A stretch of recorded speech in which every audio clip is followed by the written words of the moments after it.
রে বাবা, এত তাড়াহুড়া করে কোথায় যাচ্ছিস? আমি একটু দাদুর কাছে যাচ্ছি গল্প শুনতে। দাদু অনেক ভালো গল্প বলে। আমি যাই এখন গল্প শুনে আসি একটু, তারপর এসে খাওয়া দাওয়া করব।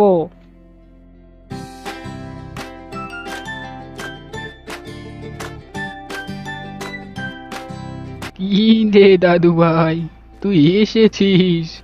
তা আজ আসতে এত দেরি করলি যে? আমি সেই কখন থেকে পথের দিকে তাকিয়ে বসে রয়েছি, তোকেই খুঁজে পাচ্ছি না। তাই ওখানে দাঁড়িয়ে আছিস কেন? আয় আয়, এখানে এসে একটু বসে নে। আমি খুব দুঃখিত দাদু ভাই, আমি তোমাকে বসিয়ে রাখতে চাইনি। জানো, এই ঘুম থেকে উঠে একটু দেরি হয়ে গেল। মাম্মুকে বলেছি কত করে যে আমাকে সকাল সকাল ডেকে দিতে, আমি দাদুর কাছে গল্প শুনতে যাব।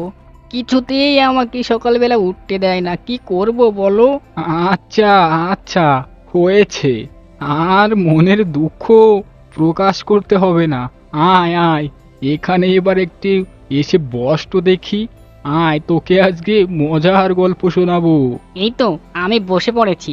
এবার তুমি একটা বাঘের গল্প বলো তো আজকে। আমি আজকে বাঘের গল্প শুনতে চাই। আমার বাঘের গল্প শুনতে খুব ভালো লাগে দাদু ভাই, একটা বাঘের গল্প বলো তো। শোন রে দাদু ভাই, আজকে তোকে আর বাঘের গল্প শুনতে হবে না। তোকে আমি আজকে একটা মজার গল্প শোনাচ্ছি। শোন তাহলে। এক গ্রামে এক বোকা লোক বাস করত।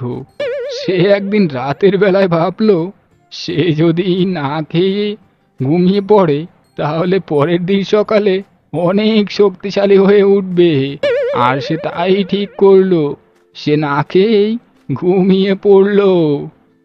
তারপর তারপর কি হলো দাদু ভাই? লোকটি কি সকালে ঘুম থেকে উঠে অনেক শক্তিশালী হয়ে গেল নাকি? আরে পাগল ছেলে, কেউ না খেলে কি ঠিকই শক্তিশালী হতে পারে বল? পরের দিন সকালে সে শক্তিশালী হওয়ার বদলে দেখলো তার শরীরটা আরো অনেক দুর্বল হয়ে গেল। লোকটি তো দেখছি আসলেই পাগল দাদু ভাই। তারপর তারপর কি হলো? ছেলেটা না খেয়ে সেই সকালবেলা বের হয়েছে, এখনো বাড়ি আসার নামে কোনো পাত্তাই নেই। কি ব্যাপার, এই সকাল সকাল দাদু আর নাতি মিলে কি এত হাসাহাসি করছো? তা কি গল্প শুনছো আজ রাজু বাবা? আর বলো না, আজকে দাদু একটা বোকা লোকের গল্প বলছিল। বোকা লোকের গল্পটা শুনেই তো এত খিলখিল করে হাসি আসছে। আচ্ছা বাবা রহিম, তা কোথায় চললে এই পথ দিয়ে? জমির দিকে যাচ্ছ নাকি? হ্যাঁ চাচা, এই জমিতে যাচ্ছি আর কি।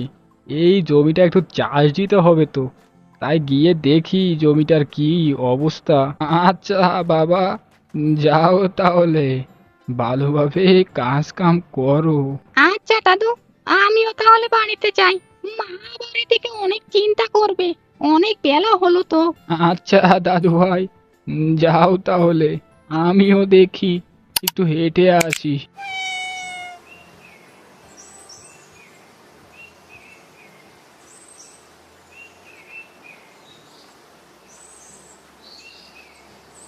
আহ, কি সুন্দর একটা বিড়াল ছানা। বিড়াল ছানাটা মনে হচ্ছে অনেক অসুস্থ।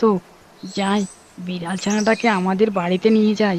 একটু যত্ন নিলেই মনে হয় বিড়াল ছানাটা সুস্থ হয়ে উঠবে। আমার তো কোনো বিড়াল ছানা নেই। যাই, আমি এই বিড়াল ছানাটাকেই বাড়িতে নিয়ে যাই, পোষ মানাবো। যাই, বিড়াল ছানাটাকে কোলে করে বাড়িতে নিয়ে যাই। কি সুন্দর বিড়াল ছানাটা, কিভাবে যেন কাঁদছে। বিড়াল ছানাটা মনে হচ্ছে পানি খাবে। যাই, একটু পানি এনে দিই বিড়াল ছানাটাকে। আজ থেকে তোমার নাম পিছু। তোমাকে আমি পিছু বলেই ডাকবো, বুঝলে? আমি তোমার জন্য পানি আনতে যাচ্ছি, তুমি এখানেই থাকো।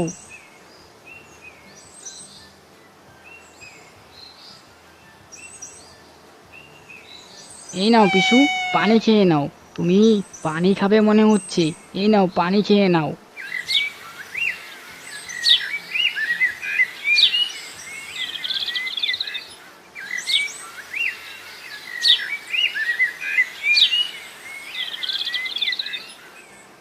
এভাবে কিছুদিন যাওয়ার পর বিড়াল ছানাটি সুস্থ হয়ে ওঠে। আর বিড়াল ছানাটি রাজুর খুব কাছের বন্ধু হয়ে যায়। সবসময় বিড়াল ছানাটি রাজুর পাশাপাশিই থাকতো আর রাজু তাকে নিয়ে সবসময় ঘোরাঘুরি করত। কিন্তু হঠাৎ করে একদিন বিড়াল ছানাটি আবারই অনেক অসুস্থ হয়ে পড়ল। তারপর একদিন বিড়াল ছানাটি মারা গেল। রাজু অনেক ভেঙে পড়ল। বিড়াল ছানাটিকে সে কত যত্ন করত। থাক থাক, আর কান্না করিস না, তোকে আমি আর একটা বিড়াল এনে দেবো বাবা।